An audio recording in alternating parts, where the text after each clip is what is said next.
Edisi kali ini akan sedikit kita bahas tentang sekte-sekte yang pernah bercokol dalam tubuh umat Islam, khususnya tentang keterlibatan mereka dalam hiruk-pikuknya perjalanan sejarah peradaban Islam. Mereka bukanlah bagian dari pejuang sebagaimana mestinya. Namun, keterlibatan mereka justru malah melemahkan kekuatan kaum muslimin.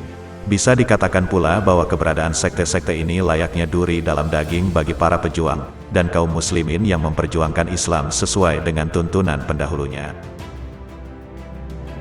Lahir dari pemahaman yang berdiri di atas syahwat, kebencian, dan kedustaan, mereka bersembunyi di balik slogan-slogan yang menyejukkan untuk menipu kaum muslimin.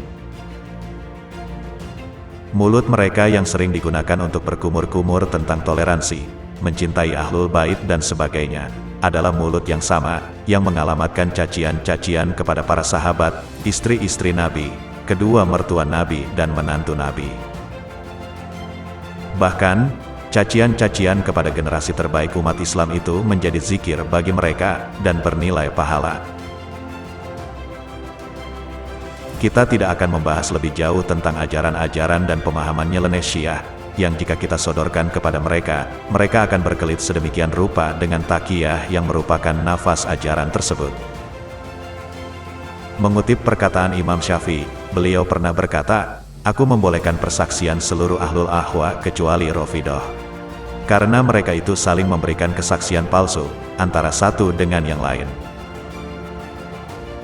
Video ini akan lebih fokus dalam membahas tentang sejarah sekte-sekte Syiah yang berbuat kekacauan di dunia Islam, dan menjadi duri dalam daging di tubuh kaum muslimin. Syiah Koromito yang haus darah, Bani Buwaih yang berbuat kekacauan di Irak, Daulah Syiah Ubaidiyah yang menjadi sahabat salibis, Syiah Batiniyah Hasyashin yang melemahkan umat Islam pada masa Perang Salib, serta Syiah Safawid yang kejam dan berniat menggali makam Nabi.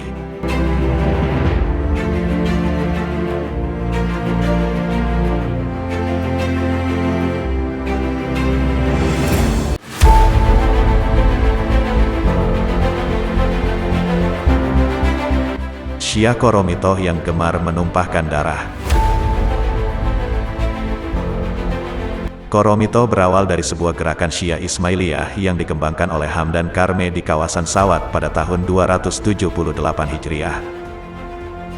Ia merupakan murid dari salah satu tokoh sentral gerakan Syiah Ismailiyah, yang bernama Abdullah bin Maimun Al-Qodah yang tewas saat melakukan pemberontakan kepada pemerintahan Abbasiyah. Mewarisi ilmu kebatinan dari sang guru, Hamdan Kormat mendirikan sekte kebatinan, dan membangun Darul Hijrah sebagai markas gerakan baru dalam sekte Syiah Ismailiyah yang terletak di dekat Kufah. Beberapa tahun setelahnya, kelompok ini berhasil menguasai Bahrain di bawah pimpinan Abu Said Al-Janabi Hasan bin Bahram. Setelah Hasan meninggal, digantikan anaknya Sulaiman bin Hasan bin Bahram. Dia lebih dikenal dengan Abu Tahir. Di masa pemerintahan Abu Tahir, banyak wilayah Arab yang dikuasai Koromitoh. Para Koromito ini begitu banyak menumpahkan darah kaum muslimin. Di tahun 311 Hijriah, Abu Said Al-Janabi dan pasukannya memasuki Basroh pada tengah malam, dan membantai para penduduk. Mereka tinggal di sana selama 17 hari. Di tahun 312 Hijriah, para Koromito menghadang rombongan yang baru saja melaksanakan haji. Beberapa daerah juga mereka masuki dan melakukan pembantaian. Puncaknya, pada 317 Hijriah, Syiah Koromito dipimpin oleh Abu Tahir memasuki Mekah pada hari Tarwiyah, dan membantai orang-orang yang berada di Masjidil Haram. Para jemaah haji berhamburan, di antara mereka ada yang berpegangan dengan kain penutup Ka'bah, akan tetapi itu tidak bermanfaat bagi mereka. Setelah selesai melakukan pembantaian, orang-orang Koromito membuang jasad para korban ke dalam sumur Zam-Zam. Kubah Zam-Zam dihancurkannya, pintu Ka'bah dicopot dan kiswahnya dilepaskan, yang kemudian dirobek-robek. Mereka juga sempat berdiam di Mekah selama 11 hari. Begitu kembali ke negeri asalnya, Abu Tahir membawa serta Hajar Aswad. Selama 22 tahun Hajar Aswad berada di tangan Syiah Koromito, hingga akhirnya kembali ke Masjidil Haram pada tahun 339 Hijriah. Mereka bukanlah bagian dari pejuang sebagaimana mestinya. Namun, keterlibatan mereka justru malah melemahkan kekuatan kaum muslimin. मगर अल्लाह की कसम मैं इसको जिंदा नहीं छोड़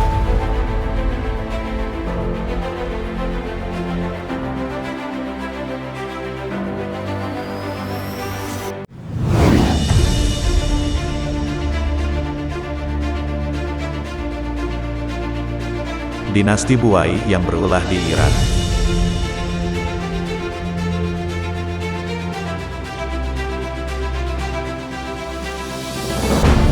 Memasuki abad keempat Hijriah, putra-putra Buai mulai muncul di pentas sejarah. Mereka adalah Ahmad, Hasan, dan Ali sebagai yang tertua. Ali bin Buai adalah seorang gubernur salah satu raja Dailam atas kawasan kecil yang disebut Koroj. Ali bin Buai mampu mendapatkan rasa simpati dan dukungan masyarakat luas, khususnya di negerinya dan bahkan negeri sekitarnya. Saudara-saudaranya membantunya hingga ia mampu menguasai Persia. Pada tahun 334 Hijriah, sang adik, Ahmad bin Buai berhasil memasuki Baghdad, yang saat itu sedang terjadi perebutan kekuasaan. Ia lalu menurunkan Khalifah Al-Mustakfi Billah dari kursi kekuasaan, dan digantikan oleh Al-Mutilillah bin Al-Muqtadir Billah. Kemudian, Ahmad bin Buai memakai gelar Muizuddaulah dan menjadi penguasa Irak. Masuknya penguasa Buai ke Baghdad makin memperburuk kondisi masyarakat, khususnya dalam segi ekonomi maupun sosial, baik di Baghdad sendiri ataupun Irak secara umum. Ahmad bin Buai sangat korup dan terang-terangan dengan kesyiahannya. Bani Buai juga memberikan dorongan agar fanatisme-fanatisme Syiah bisa tersebar di seluruh Baghdad. Tentu dengan tindakan represif terhadap Ahlu Sunnah ini, menyebabkan kekisruhan di tiap tahunnya. Bani Buai memerintah memakai nama Abbasiyah yang Sunni. Mereka tidak menghilangkan kekhalifahan Abbasiyah karena faktor politik. Irak dan kota Baghdad secara khusus menjadi panggung konflik mereka, akibat ulah paham fanatisme sempit Syiah para penguasa Buai. Pada tahun 338 Hijriah, terjadi bentrokan pertama, yang terjadi antara kaum muslimin Ahlu Sunnah, yang melawan orang-orang Syiah, dan mengakibatkan kota Koroh dijarah. Kemudian, bentrokan kembali terjadi, tepatnya pada bulan Ramadan tahun 340 Hijriah. Ahmad bin Buai juga seringkali melindungi orang-orang sesat, yang selain dari Syiah. Tentu saja, hal ini membuat kekacauan dan penyimpangan akidah yang semakin merajalela. Pada rentang tahun 346 hingga 249 Hijriah, bentrokan di kota Baghdad terjadi tiap tahunnya. Hal ini dikarenakan orang-orang Syiah terus mencela para sahabat yang mulia. Akibat bentrokan ini, mengakibatkan memakan begitu banyak korban jiwa. Bentrokan antara kaum muslimin Ahlu Sunnah melawan para pencela sahabat pun kian meluas, tidak hanya di Baghdad, tapi hingga ke Basra dan Hamazan. Puncaknya, pada tahun 345 Hijriah, terjadi pertempuran antara kaum muslimin Asbahan melawan masyarakat Syiah kota Qum. Pada tahun 351 Hijriah, orang-orang Syiah yang mendapat dukungan dari Ahmad bin Buai dengan lancangnya juga menuliskan celaan-celaan kepada Abu Bakar, Umar, Utsman dan Muawiyah di pintu-pintu masjid kota Baghdad. Atas tindakan ini, pada malam harinya, kaum muslimin pun berhasil menghapus tulisan-tulisan yang berisi makian tersebut. Alhamdulillah, Allah Azza wa Jalla mengistirahatkan kaum muslimin dari kecongkakan penguasa Syiah ini melalui tangan Sultan Seljuk, yang bernama Tugrul Bek.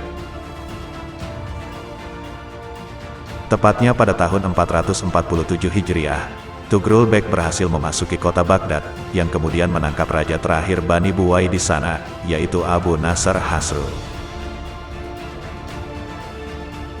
Maka, Kesultanan Seljuk dalam panggung sejarah menjadi representasi Sunni yang kemudian menguat, dan menjadi garda terdepan dalam menghadapi perkembangan Syiah.